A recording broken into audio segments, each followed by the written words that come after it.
I played a game against the chess celebrity PietroCheckmate. And Pietro, we made an absolute mess.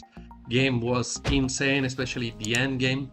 So let's see what's happened. Pietro is a strong opponent because he's up to 2000, so not so easy for me.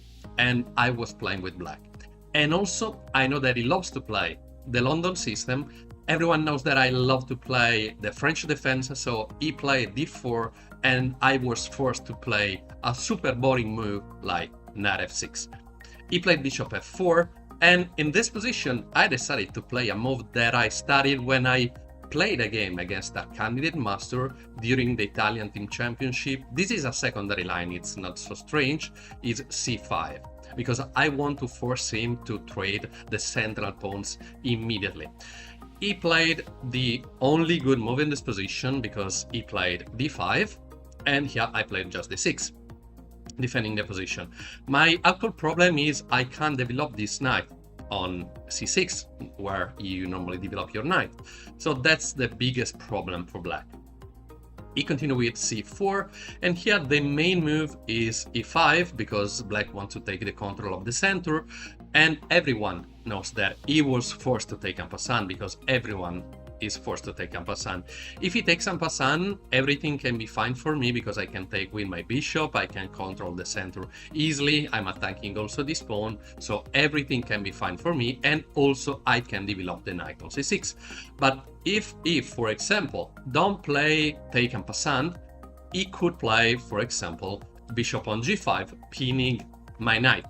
That's the normal move. Otherwise, if he go back, for example, on g3, this bishop is super bad. But I decided to play a secondary line, another secondary line, because I decided to play queen on b6. And queen b6 has just one goal, going to take the b2 pawn.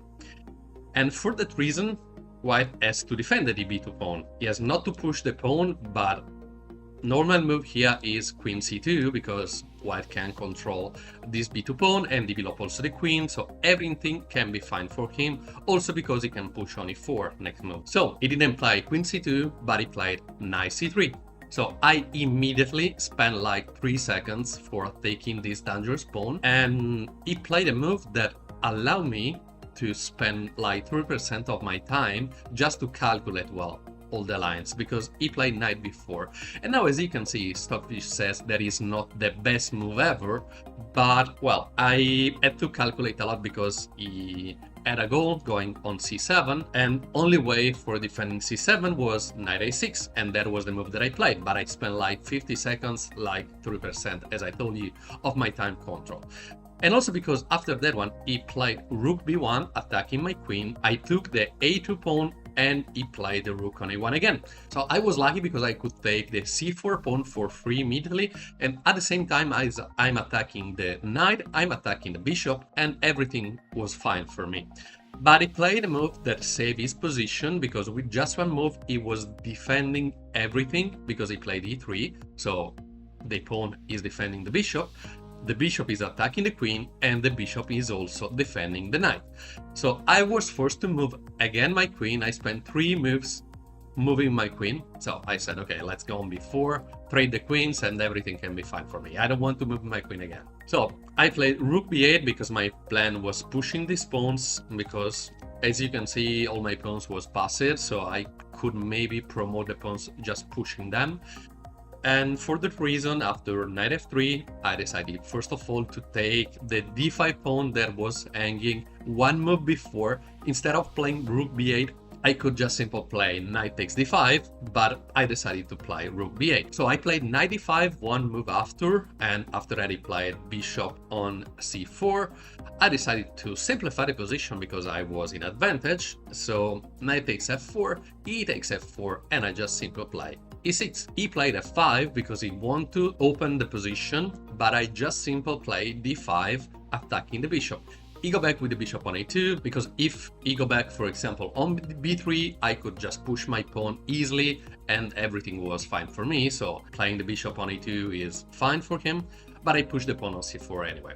He took the pawn on e6 and I took back on e6 with my f pawn. Rook e1, I just simply play bishop b4 check, knight c3 and knight c5. I want to simplify the position. I was in a better position. I could just push all these pawns and was probably easy for me.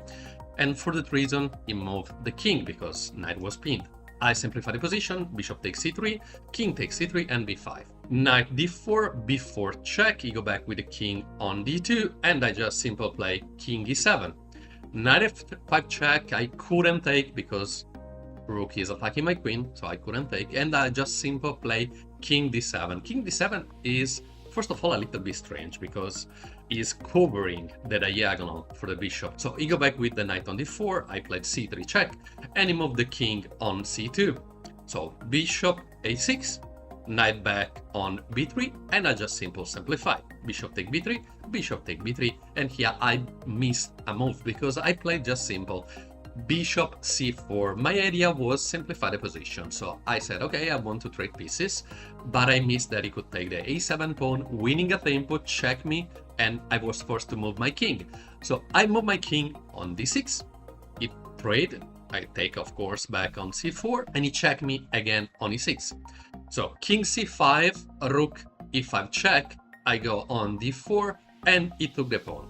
So, okay, he took the 2 pawns in few moves, but now these pawns are so strong, I can just simple push this pawn and promotion is completely easy. But I don't know what's happened on me in this position because, okay, I started well because I pushed the pawn on b3, he go back on d1, and I push again on b2.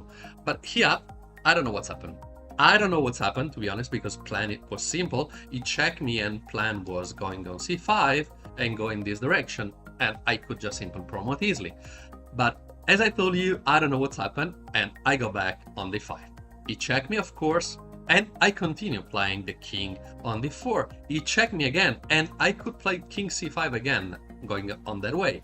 But I go on b3, he checked me, I go here, he checked me again. And game ends in a draw. So guys, game was completely won. Pietro played well the endgame. I didn't play well the endgame. So guys, text me in the comment what do you think about this game. Don't forget to follow me, don't forget to follow Pietro too, and like the video. See you at next video.